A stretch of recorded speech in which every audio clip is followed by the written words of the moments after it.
Salut la team, j'espère que tout le monde va bien. Aujourd'hui, on va parler de Do Kwon et surtout de cette affaire avec la SEC. Mais juste avant de commencer la vidéo, n'hésitez pas à vous abonner, à liker, bien sûr à déclencher la petite cloche de notification. Donc, cette vidéo concerne Terra Luna et bien sûr l'affaire Do Kwon. Donc, actuellement, Do Kwon est actuellement arrêté au Monténégro pour usage de faux passeports, etc., etc. Mais ce qui est intéressant, c'est l'article de The Wall Street Journal, un grand journal aux États-Unis, l'un des plus grands journaux aux États-Unis, qui parle de cette affaire Terra Luna et surtout l'affaire de Do Kwon qui est arrêté au Monténégro.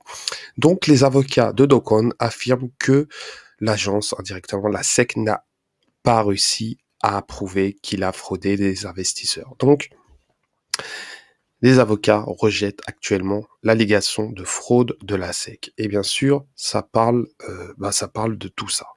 Et c'est vraiment intéressant. C'est vraiment intéressant. Donc, les avocats de Do Kwon ont demandé à un juge de rejeter le procès d'un régulateur américain, la SEC, l'accusant de frauder dans le cadre de l'effondrement de 40 milliards de dollars l'année dernière sur le Terra Luna et sur le Luna et bien sûr l'UST.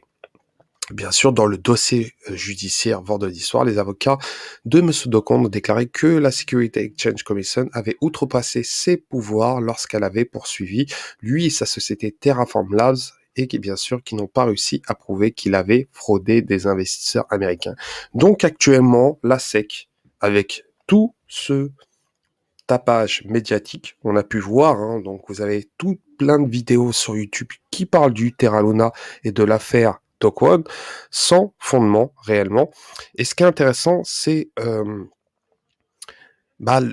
l'abattage médiatique envers Do Kwon. Et j'ai toujours pris ça à la légère. Je trouve ça assez injuste. Malgré ce crash, on peut l'accuser. Mais si on n'a pas de preuves, comment peut-on accuser une personne? Et ce qui est intéressant, le The Wall Street Journal parle de cela et surtout des avocats qui demandent indirectement à la SEC, prouvez-le que c'est lui qui a fraudé des investisseurs américains, surtout les investisseurs américains, car ça concerne surtout les citoyens américains. Donc, les avocats de Do Kwon, ils ont dit indirectement aux juges de rejeter l'affaire, car la SEC n'a pas de preuves pour accuser Do Kwon de fraude, d'avoir fraudé les investisseurs américains. Et on sait actuellement, Do Kwon est accusé au Monténégro pour usage de faux passeports, sud-coréens. Je ne sais pas exactement il avait quoi comme passeport, mais en tout cas, il est accusé surtout de cela au Monténégro. De plus, la SEC l'accuse surtout actuellement, la SEC l'attaque surtout, il l'accuse sur le stablecoin qu'il le considère comme un titre, et bien sûr, les avocats répliquent directement qui disent que voilà, l'UST est une devise et surtout pas un titre, et bien sûr, la SEC aime bien attaquer les projets crypto comme un titre réglementé. Donc voilà, un titre non enregistré en général.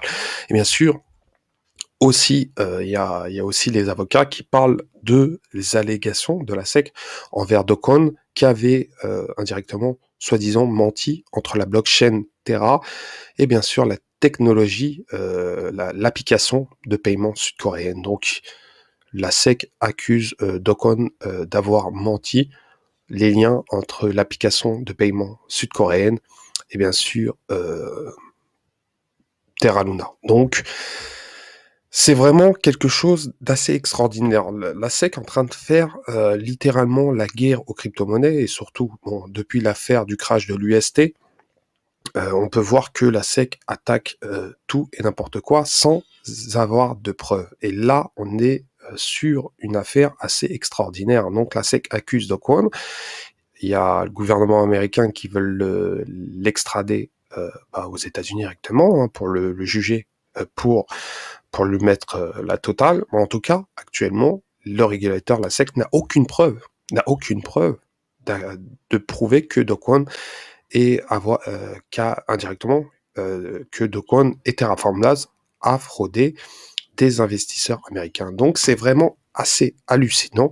Et bien sûr, l'article parle d'où tout cela. C'est vraiment hallucinant. Et on peut voir que sur cet article, on parle surtout de ce qui s'est passé lors du crash de l'UST, et bien sûr des manipulations, et de tout cela. Mais pour le moment, actuellement, cette affaire est assez trouble, assez bizarre, assez compliquée pour certains. Et bien sûr, il y a un tapage médiatique via YouTube, via les réseaux sociaux, via certains articles, sans réellement de fondement.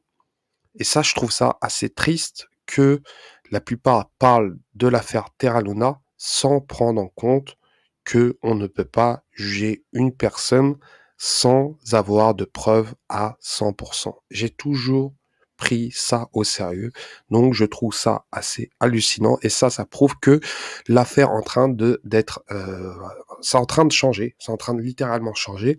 Maintenant la question, que va devenir Do Kwon? Va-t-il être extradé en, en Corée du Sud ou aux États-Unis? Ça, je ne sais pas. Actuellement, il est emprisonné au Monténégro. Et bien sûr, l'affaire aussi du crash de l'UST.